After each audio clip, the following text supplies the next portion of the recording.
My name is Sarah Sujin An. I am the daughter of Korean immigrants who moved to America in the 1990s. Despite growing up in Southern California my entire life, I grew up with parents who are as Korean as they can get. They speak only Korean and have many typical Korean traits. For example, I slept with my fan on a hot summer night.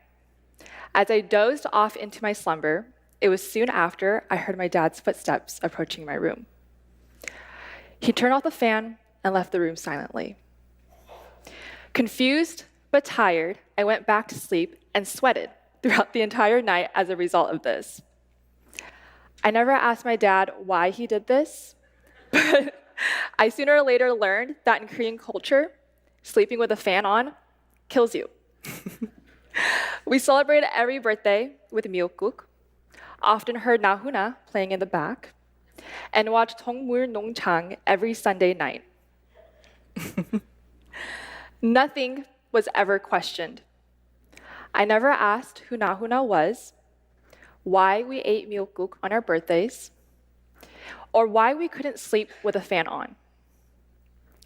This was simply our world, rooted in Korean culture, and it was in my Korean DNA to understand this without asking.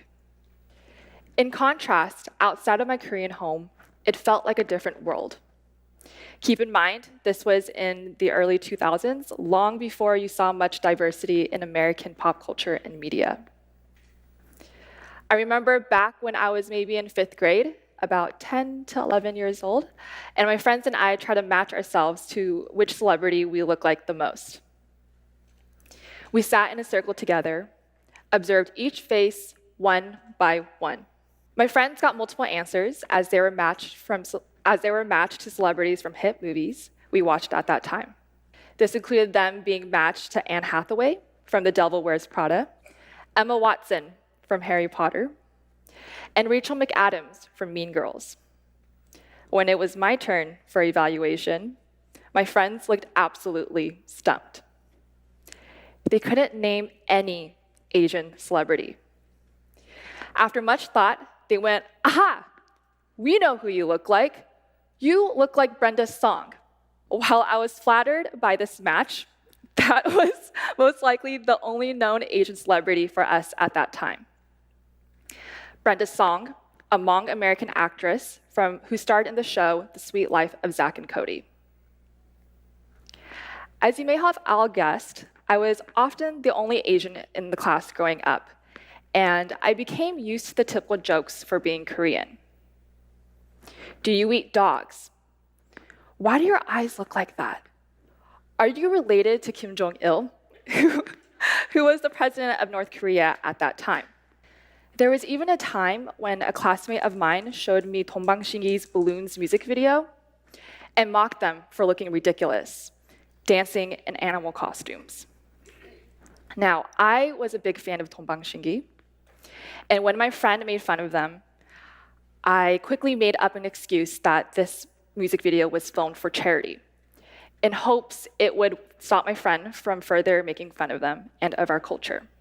Despite getting used to hearing these jokes, I had a hard time understanding them, because this wasn't the world I grew up in at home. So I would go home and Google these jokes. And I won't lie, it stung. It stung a bit, or maybe a lot, when I understood the full context of these jokes. And sometimes I would pretend to be sick so that I could skip school the next day and avoid these kids.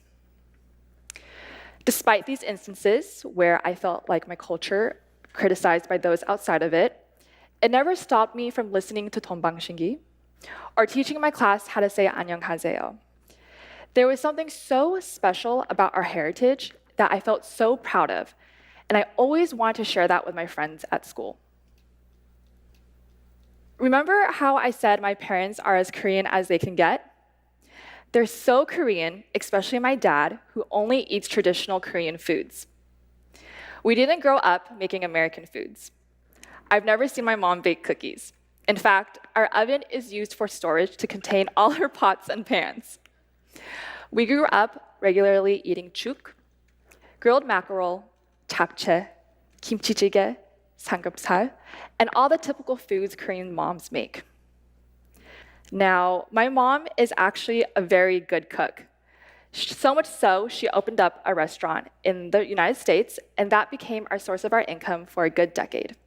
I've always taken pride in the food she makes because the amount of work and love that goes into Korean food is insurmountable. For example, foods like japchae and kimbap require us to give attention to each and every ingredient, from having to season and cook the eggs separately and sautéing each vegetable, then pairing it with kim or noodles. This labor of love was always evident to me growing up, and when I was in 6th grade, I wanted to bring my mom's kimbap to school for lunch and share it with my classmates. After all, for us Koreans, sharing and eating food with our friends and family is a huge part of our culture, as it's a way for us to connect with others and build relationships. Plus, my mom's kimbap is very good. Without question, my mom woke up bright and early to make this labor-intensive food and packed enough for myself and my select classmates. And I went to school proudly gripping the handle of my lunch pail to ensure that it wouldn't get lost. I remember I was constantly looking at the clock, waiting for the bell to ring at 11:45, which was when we ate lunch. I ran and grabbed my purple lunch pail and quickly went to the lunch tables, eager to show off the kimbap to my classmates. I remember staring at the container and holding the kimbap as if it was a rare, once-in-a-lifetime opportunity for my classmates to witness. I opened the container and proudly looked at the pieces my mom had cut for me, and all the different colors and vegetables she had seasoned and layered so meticulously. I also brought chopsticks for this event, as I wanted everyone to have the full experience of eating Korean food. I picked up a piece, smiling ear to ear, when suddenly a classmate exclaimed, "Ew, why are you eating that? That looks so disgusting." The entire lunch table became silent. I looked at the kimbap, and then I looked up and saw that everyone was looking at the kimbap and then me, silently agreeing with what that person had said. Stubborn, I ate the kimbap in silence, but with shame. I went home gripping the same purple lunch pail, but in pain and anger this time. The Sarah who once took great pride in her Korean culture finally felt defeated and isolated. When I came home, my mom asked me how the kimbap was. I told her it was good and that all my classmates liked it. I lied because I didn't want to hurt her feelings, but because I felt embarrassed, confused, and ashamed.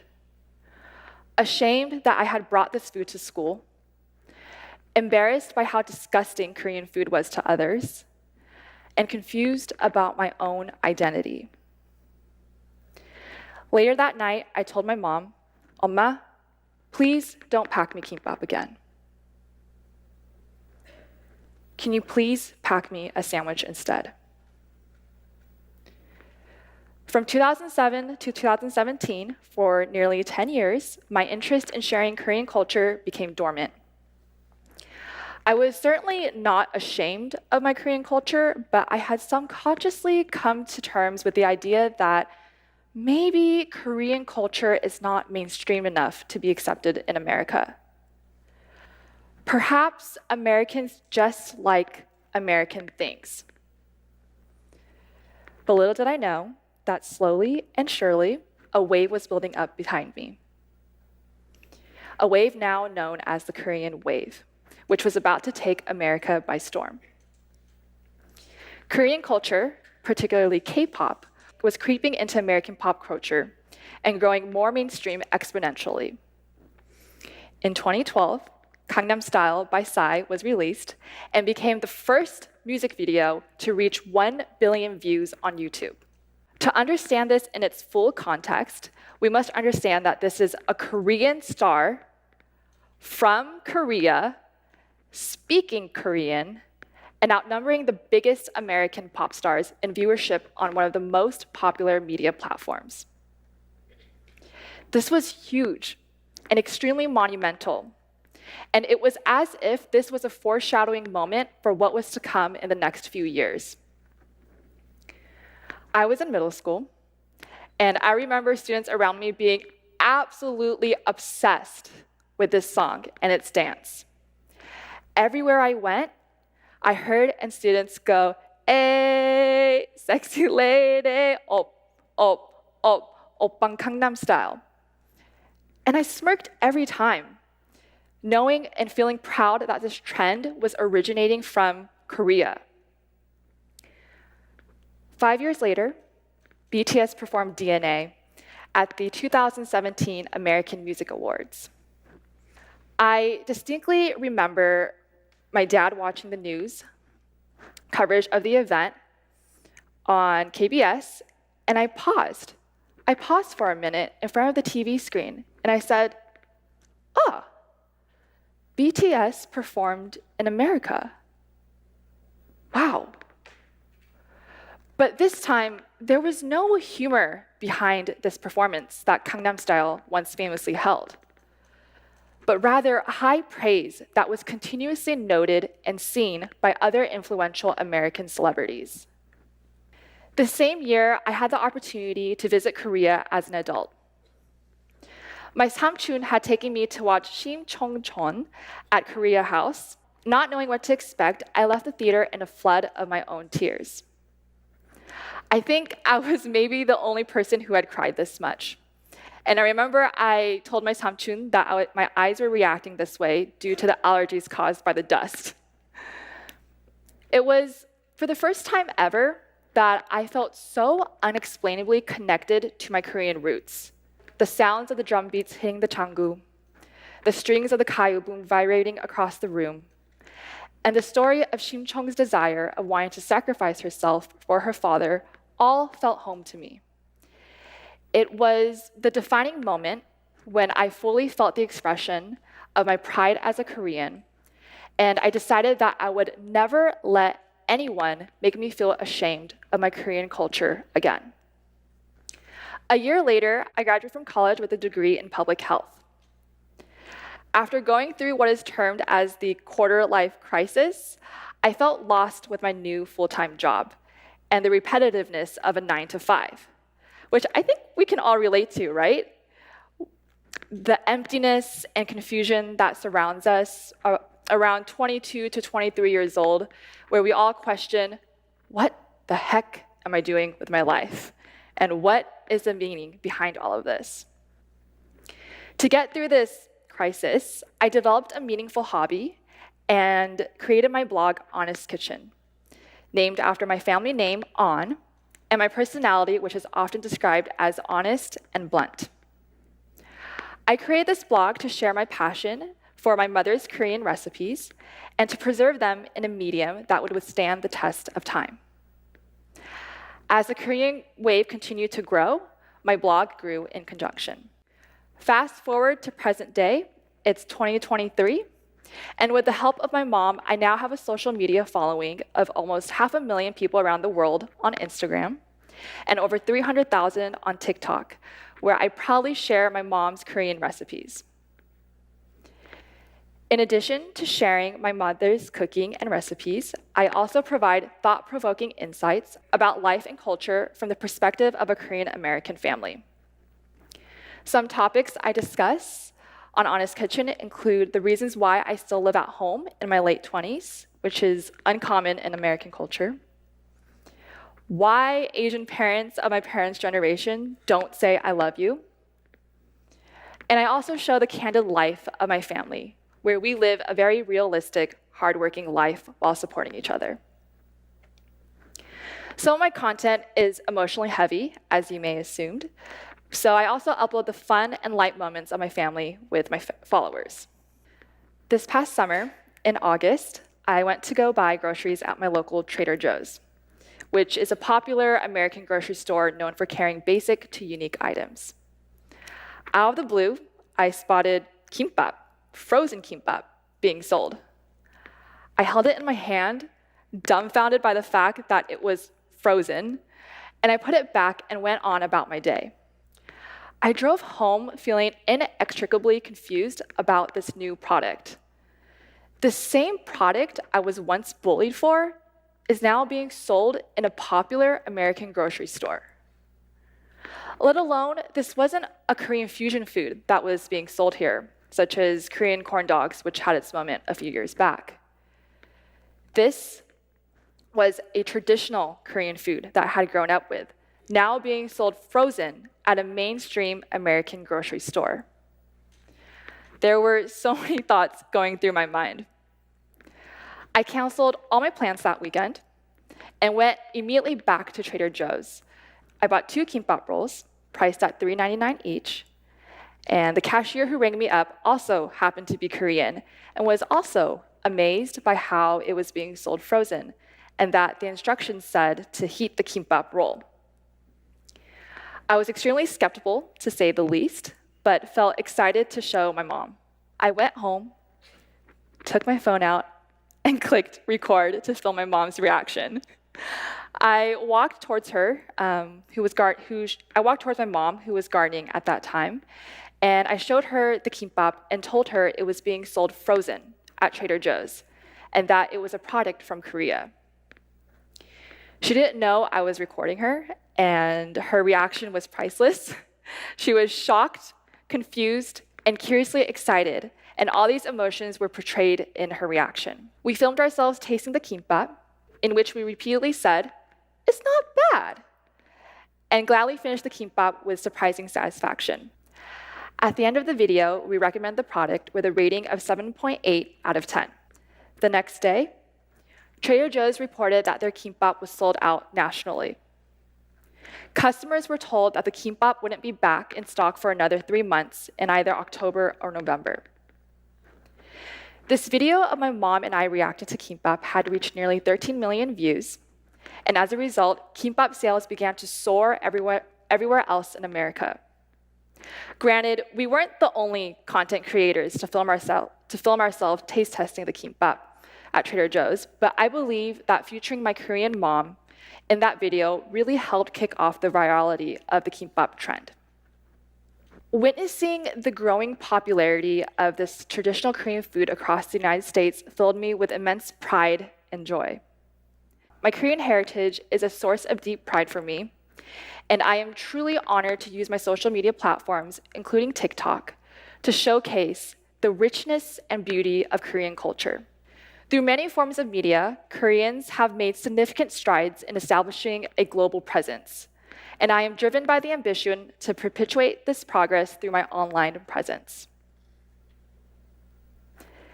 If you were to ask the same girl who was once bullied for bringing kimbap to school for nearly 10 years ago, that she would one day be a part of selling out kimbap throughout America, she would not believe you. I credit much of my social media success to 2 things. First is the proliferation of social media platforms like Instagram and TikTok. These platforms have shined the spotlight of Korean pop culture, which was once a niche, bringing it into the mainstream. Second is Korean entertainment, which has been growing domestically for over 20 years and now has broken international barriers to reach global reach.